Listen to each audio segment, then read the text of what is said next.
என்னோட பேரு காவியா. அன்னைக்கு வெள்ளிக்கிழமைங்கறதுனால நான் காலையில 6 மணிக்கு எல்லாம் எழும்பி கோயிலுக்கு போறதுக்காக பாத்ரூம்ல குளிச்சிட்டு இருந்தேன். கோயிலுக்கு போற அவசரத்துல பாத்ரூமோட கதவை நான் உள்பக்கமா மூட மறந்துட்டேன். நான் குளிச்சிட்டு இருக்கும்போது திடீர்னு என்னோட குழுந்தன் குளியலறையோட கதவை திறந்துட்டாரு. நான் அந்த நேரத்துல உடல்ல ஒட்டு துணி கூட இல்லாம அப்படியே நின்னுட்டு இருந்தேன். என்னோட குழுந்தன் அதை பார்த்துட்டாரு. அதுக்கப்புறமா அண்ணி நான் தெரியாம திறந்துட்டேன்னு சொல்லி அவரோட ரூம் கவர் போயிட்டாரு. இந்த கதையை முழுமையா கேளுங்க, ரொம்பவே சுவாரஸ்யமா இருக்கும். இது போன்ற சுவாரஸ்யமான கதைகளை கேட்க நம்ம சேனலை மறக்காம சப்ஸ்கிரைப் பண்ணிக்கோங்க. இதுக்கப்புறமா நான் குளியல் அறையில இருந்து என்னோட ரூமுக்கு போயிட்டு உடைகளை மாத்திக்கிட்டு கோயிலுக்கு போனேன். நான் கோயிலுக்கு போயிட்டு வரும்போது என்னோட கணவரோட தம்பி எழும்பி குளிச்சிட்டு காலை உணவு சாப்பிடாம உட்கார்ந்திருந்தாரு. நான் வந்ததுக்கு அப்புறமா தம்பி சாப்பிடுங்களான்னு கேட்டேன்.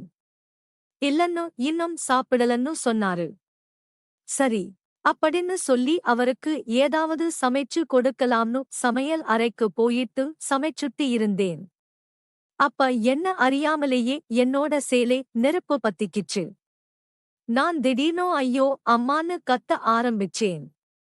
என்னோட அலறல் சத்தத்தை கேட்டு கொழுந்தனார் ஓடி வந்து என்ன ஆச்சுன்னு சொல்லி திடீர்னு என்னை காப்பாத்துவதற்காக என்னோட சீலையை அவிழ்த்து விட்டாரு. என்ன செய்றது, அந்த நேரத்துல யாரா இருந்தாலும் அப்படித்தான் நடந்துக்குவாங்க. நான் சீலை அவிழ்ந்ததுக்கு அப்புறமா உள்ளாடைகளோடு அப்படியே நின்னுட்டு இருந்தேன். கொழுந்தன் என் மேல இருந்த கீழமா பார்த்துட்டு அண்ணி உங்களுக்கு எதுவும் ஆகலைன்னு கேட்டாரு. நானும் இல்லைன்னு சொல்லி சொன்னேன். ஆனா அவரோட பார்வை என்னை காப்பாத்த வந்தவர் மாதிரி இல்லாம வேற ஒரு விதமா மாறிக்கிட்டு இருந்துச்சு. ஏன்னா அந்த நேரத்துல ஒரு பொண்ணு எப்படி இருக்கக்கூடாதோ அந்த நிலையில நான் நின்னுட்டு இருந்தேன். எந்த ஆணா இருந்தாலும் அப்படித்தான் இருக்கும். திடீர்னு என்னோட குழந்தனார் என்னோட பக்கத்துல வந்து அண்ணி உங்களுக்கு எத்தனை வயசு ஆகுதுன்னு கேட்டாரு. நான் சொன்னேன் இப்படி இருக்கப்போ என்னோட வயசுதான் முக்கியமான்னு கேட்டேன். சொல்லுங்க அப்படின்னு ஒருவித காந்த குரல்ல கேட்டாரு. எனக்கும் இப்போ 30 வயசு ஆகுதுன்னு சொன்னேன். அன்னை இறந்து எவ்வளவு நாள் ஆச்சுன்னு கேட்டாரு. அதுக்கு நான் சொன்னேன் அண்ணன் இறந்து இதோட 5 வருஷம் ஆகுதுன்னு சொன்னேன். சரின்னு சொல்லிக்கிட்டு ஒரு மதத்தை குரலோட அங்கிருந்து போனாரு. நான் இன்னைக்கு நைட் முழுக்க தூக்கமே வராம என்னோட குழுந்தனார் என்னை இன்னைக்கு 2 தடவை முழுமையா பார்த்துட்டாரு. என்னோட மனசுக்குள்ள அந்த யோசனை ஏதேதோ செஞ்சுட்டு இருந்தது. என்னோட குழந்தைனாரும் அப்படித்தான் இருக்குமோன்னு நினைச்சுக்கிட்டு நான் அப்படியே இருந்துட்டேன். நைட் 12 மணி இருக்கும். என்னோட குழந்தனார் தூங்காம ஹால்ல அங்கேயும் இங்கேயும் நடந்துட்டு இருந்தாரு. நானும் என்ன சத்தம் அப்படின்னு பாக்கறதுக்காக என்னோட ரூம்ல இருந்து வெளிய வந்தேன். என்னோட குழந்தனை பார்த்ததுக்கு அப்புறமா என்னோட மனசுக்குள்ள ஏதோ ஒரு பதட்டம். நேரா அவகிட்ட போயிட்டு என் தம்பி இன்னும் தூங்கலையான்னு கேட்டேன். இல்ல அண்ணே தூக்கமே இல்ல உங்க நினைவாவே இருக்குதுன்னு. அது ஏன்னு தெரியலன்னு சொன்னாரு. அதை கேட்ட ஒரு நிமிஷம் என்ன செய்றது என்ன நடக்குதுன்னு எனக்கு புரியல. நான் அவரோட முகத்தை பார்த்தபடியே நின்னேன். அப்ப அவர் என்ன சொன்னாருன்னா அண்ணி நான் உங்களை கல்யாணம் செஞ்சுக்கவா அண்ணே இல்லாம நீங்க மட்டும் என்னோட தனியா இருக்கீங்க, நான் என்ன செய்றது? நீங்களே சொல்லுங்கன்னு என்கிட்ட கேட்டாங்க. அதை கேட்ட நான் ஒண்ணுமே சொல்லல. என்னோட குழந்தனார் இப்படி பேசுறாரேன்னு கேட்டேன். அதுக்கு இல்ல அண்ணி உங்களோட அழகுல நான் மயங்கிட்டேன்னு சொன்னாரு. ஒரு நிமிஷம் எனக்கு பதட்டமாவும் பயமாவும் இருந்துச்சு. என்னோட கணவரோட தம்பி இங்க வீட்டுக்கு வந்து 2-3 நாள் தான் இருக்கும். அதுக்குள்ள எப்படின்னு யோசிச்சுக்கிட்டே இல்ல தம்பி ஊர்ல உள்ளவங்க என்ன சொல்லுவாங்க அப்படின்னு நான் சொல்லிட்டு அங்க இருந்து போக முயற்சி செஞ்சேன். என்னோட குழந்தனார் என்னோட கைகளை பிடிச்சுக்கிட்டு என்னை இறுக்கி அணைக்க முற்பட்டாரு. நான் அந்த அணைப்பில இருந்து தப்பி செல்ல முயற்சி செஞ்சேன். ஆனா அவர் என்ன வலுவா பிடிச்சுக்கிட்டாரு. என்னோட கண்ணங்களையும் என்னோட உதல்களையும் அவர் முத்தங்களை மாறி மாறி கொடுக்க ஆரம்பிச்சாரு. இதுக்கப்புறமா என்ன அப்படியே எங்களோட ஹால்ல இருக்க சோபால தள்ளிருக அணைச்சிக்கிட்டு அவர் ஏதேதோ செய்ய முயற்சி செஞ்சாரு. திடீர்னு என்னோட அழுததுனால அவர் என்னை விட்டு சற்று நகர்ந்தாரு. நானும் இந்த சந்தர்ப்பத்தை பயன்படுத்திக்கிட்டு என்னோட ரூமுக்கு வந்து கதவை மூடிக்கிட்டேன். அதுக்கப்புறமா என்னோடையே கட்டுப்பிடிச்சுக்கிட்டு அப்படியே தூங்கவும் ஆரம்பிச்சேன். காலையில விடிஞ்சது. என்னோட குழந்தன் எழும்பி வரல.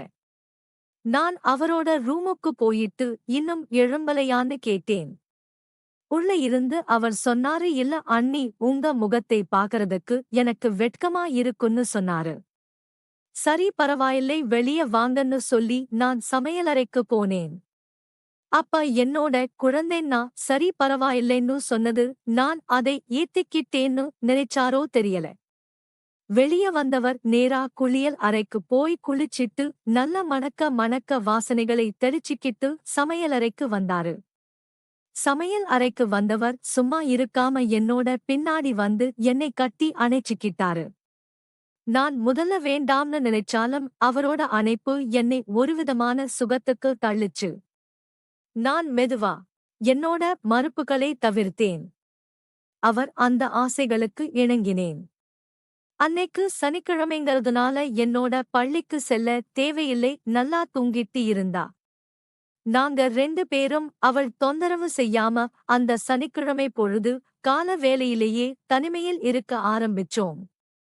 என்னோட குழந்தனார் என் கணவரை விட நல்ல வலுவானவரா இருந்தாரு. நான் இத்தனை வருஷம் தனிமையில என்னோட காலத்தை ஓட்டினேன். இப்போ கிடைச்சிருக்க என்னோட குழந்தன் என்னோட 5 வருஷ தாகத்தையும் தீர்த்துட்டாரு. என்னோட நிலத்திலேயே அவர் பயிரிடவும் ஆரம்பிச்சுட்டாரு. ஒரு சில வாரங்கள் அந்த தொடர்பு சரியாதான் போச்சு. வேற வேற அறைகளாக இருந்த எங்களோட அறைகள் இப்ப ஒரே அறையா மாறுச்சு. ஒரு நாள் என்னோட பொண்ணு கேட்டா, எம்ம சித்தப்பா நம்ம கூட தூங்குறாருன்னு கேட்டா, அதுக்கு நான் சித்தப்பாவுக்கு பெய்யனா பயமா? அதான் நம்மளோட தூங்குறாருன்னு சொல்லி அவளை சமாதானப்படுத்தினேன். இப்படியே போய்கிட்டு இருக்கப்போ ஒரு நாள் நைட் நான் தூங்கிட்டு இருக்கும்போது யாரோ சம்பந்தம் இல்லாத ஒரு நபர் என்னோட உடலை தொடர்றது போல நான் உணர்ந்தேன். திடீர்னு விழிச்சு பார்த்தேன். அப்ப பார்த்தா என்னோட பக்கத்து வீட்டுக்காரன். அவனோட பேரு ஜீவா. என்ன ஜீவா இங்க செய்றேன்னு சொல்லி நான் கத்துனேன். அப்ப அவனோ கத்தாத, நீ உன்னோட குழந்தனோடு செய்யற எல்லா தூலியமுமே எனக்கு தெரியும். என்னோட மொபைலன்னா நான் அதை ரெக்கார்ட் பண்ணி வச்சிருக்கேன். நான் இந்த கிராமத்துல உள்ள எல்லாருக்கும் அதை காட்டவா? இல்ல வெப்சைட்ல அப்லோட் பண்ணவா? அப்படின்னு கேட்டான். இதை கேட்ட ஒரு நிமிஷம் நான் நிலை குழிஞ்சு போயிட்டேன். என்னடா இது இப்படி நடக்குதே? இதை யார்கிட்ட சொல்றதுன்னு நான் திகைச்சபடி, இப்ப உனக்கு என்ன வேணும்னு கேட்டேன். அதுக்கு அவன் சொன்னா, உன்னோட குழுந்தனுக்கு கொடுத்த அனைத்தையும் எனக்கும் நீ தரணும். இல்லன்னா நான் இந்த கிராமத்துல இருக்க எல்லார்கிட்டையும் போயிட்டு உன்னோட எல்லா வண்டவாள விஷயங்களையும் சொல்லிடுவேன்னு என்னை பயமுறுத்தினான். அவனோட ஆசைக்கு என்னை இணங்கவும் வச்சான். அவனும் என்னை அணைஞ்சிட்டான். இப்ப நான் என்ன செய்றதுன்னு தெரியாம யோசிச்சுக்கிட்டு இருந்தேன். குழந்தன் அந்த நேரத்துல எங்க போனாருன்னு தெரியல. ஒரு 2 மணித்தியாலம் கடந்ததுக்கு அப்புறமா அவர் உள்ள வந்தாரு. அப்ப நான் குழந்தனார் கிட்ட கேட்டேன், எங்க போனீங்கன்னு. அதுக்கு அவரு, நான் வெளியில பேச போனேன். என்னோட நண்பர்கள் கூட கதைச்சுக்கிட்டு இருந்தேன்னு சொன்னாரு. அதுக்கு என்ன விஷயமான்னு கேட்டேன். என்னோட ஃப்ரெண்ட் எனக்கு விசா அனுப்பியிருக்கிறான். என்ன மலேசியாவுக்கு வர சொல்றான். நான் அங்க போயிட்டு வரவா? ஒரு 6 மாசம் வேலை இருக்காம். அந்த வேலையை முடிச்சா நல்ல பணம் கிடைக்குமா அப்படின்னு சொல்றாங்க. நாங்க போயிட்டு வந்ததுக்கு அப்புறமா நாம 2 பேரும் கல்யாணம் செஞ்சுக்கலாம்னு சொன்னாரு. நான் இந்த விஷயத்தை அவன்கிட்ட சொல்லல. சரின்னு சொல்லி, நீங்க போயிட்டு வாங்க, நீங்க வந்ததுக்கு அப்புறமா நம்ம 2 பேரும் கல்யாணம் பண்ணிக்குவோம். ஊர்ல உள்ளவங்க என்ன சொன்னா நமக்கு என்ன அப்படின்னு சொல்லி நமக்குன்னு ஒரு வாழ்க்கை அமைச்சிக்கிறதே முக்கியம்னு சொன்னேன். அவரை சமாதானப்படுத்தி நம்பிக்கைக்குரியவரா மாத்தி நான் அனுப்பி வச்சேன். அன்னைக்கு மத்தியானம் ஒரு 12 மணி இருக்கும். என்னோட கொழுந்தனார் கடைசியா என்னை கட்டிப்பிடிச்சு முத்தமிட்டு என்னோடக்கு முத்தம் கொடுத்துட்டு போனாரு. அன்னைக்கு நைட் நான் தனியாதான் இருந்தேன். அப்ப எனக்கு ஒரு போன் கால் வந்துச்சு. பின்னாடி வாச கதவை தர நானும் நீங்க யாருன்னு கேட்டேன். அதுக்கு நான் உன்னோட பக்கத்து வீட்டுக்காரன்னு பதில் வந்துச்சு. நான் மெதுவா போயிட்டு கதவை திறந்தேன். அவன் உள்ள வந்தான். அப்ப என்னோட பிள்ளை நல்லா தூங்கிட்டு இருந்தா. அவன் எதுக்காக வந்தான்னு எனக்கு தெரியும். நான் அவன்கிட்ட மன்னிப்பு கேட்டேன். இந்த விஷயத்தை யாருகிட்டயும் சொல்லிராத. என்னோட குழந்தைனார் என்னை கல்யாணம் செஞ்சுக்க போறாரு. நாங்க 2 பேரும் ஒன்னா சேர்ந்து வாழப் போறோம். எங்களை வாழவிடு அப்படின்னு சொன்னேன். அதை கேட்டு அவன் சொன்னான், நீ உன்னோட கொழுந்தனை கட்டிக்கோ இல்லைன்னா இந்த ஊர்ல இருக்க எவனையாவது கட்டிக்கோ, எனக்கு வேண்டியதெல்லாம் உன்னோட உடல் சுகம்தான் அப்படின்னு பச்சையா என்கிட்ட சொன்னான். நான் அவனோட ஆசையை தவிர்க்கவும் முடியாம விட்டு விலகவும் முடியாம அவனோட ஆசைக்கு இணங்குற மாதிரி ஆச்சு. அதுக்கப்புறமா அவன் தினமும் இரவு வேலைகள்ல வர ஆரம்பிச்சான். இந்த வேலையே தொடர்ந்தும் நடந்துகிட்டே இருந்துச்சு. திடீர்னு ஒரு நாள் அவன் வந்தப்ப அப்போ நாங்க 2 பேரும் தனிமையில ஈடுபட்டிருந்தோம். பின்வாசல் வழியா இன்னும் சில பேர் வந்தாங்க. அவங்க அந்த ஊர்ல சுத்தி தெரியக்கூடிய வாலிபர்கள். நான் அப்போ அவன்கிட்ட கேட்டேன். நீ யாருகிட்டயும் சொல்லலன்னு சொன்னேன்.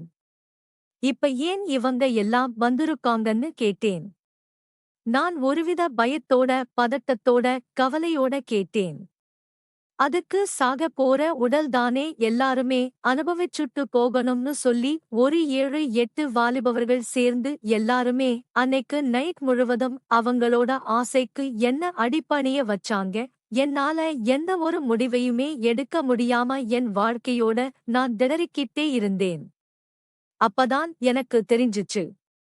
நான் ஒரு ஆண் கிட்ட, அதாவது என்னோட குழந்தனார் கிட்ட இழந்த என்னோட தன்மானமும் சகிச்சுக்கிட்டு இருந்த அந்த ஒரு காரணமுமே என்னோட இந்த நிலைமைக்கு ஆளாக்கிருச்சுன்னு நான் நினைச்சுக்கிட்டே இருந்தேன். இப்படியே நீடிச்சா என்னோட வாழ்க்கை, என்னோட குடும்பம், பிள்ளையோட வாழ்க்கை நாசகதியா செல்லும் அப்படின்னு நினைச்சுக்கிட்டு நான் ஊர் மக்களுக்கு தெரியாம என்னோட வீட்டை பூட்டிட்டு காலையில 5 மணிக்கு எங்களோட கிராமத்தை விட்டு டவுனுக்கு வந்துட்டேன். டவுன்ல ஒரு வீட்டை வாடகைக்கு எடுத்து அந்த நகரத்திலேயே நான் வசிக்கவும் ஆரம்பிச்சேன். 6 மாசம் கழிச்சு என்னோட குழந்தனார் ஊருக்கு வந்தாரு. நான் அவரை நகரத்துல வச்சு கண்டேன். நாங்க நடந்த விஷயத்தை எல்லாத்தையுமே அவன்கிட்ட சொன்னேன். உன்னாலதான் என்னோட வாழ்க்கையே இப்படி ஆகிருச்சுன்னு சொல்லி அவன்கிட்ட அழுது புலம்புனேன்.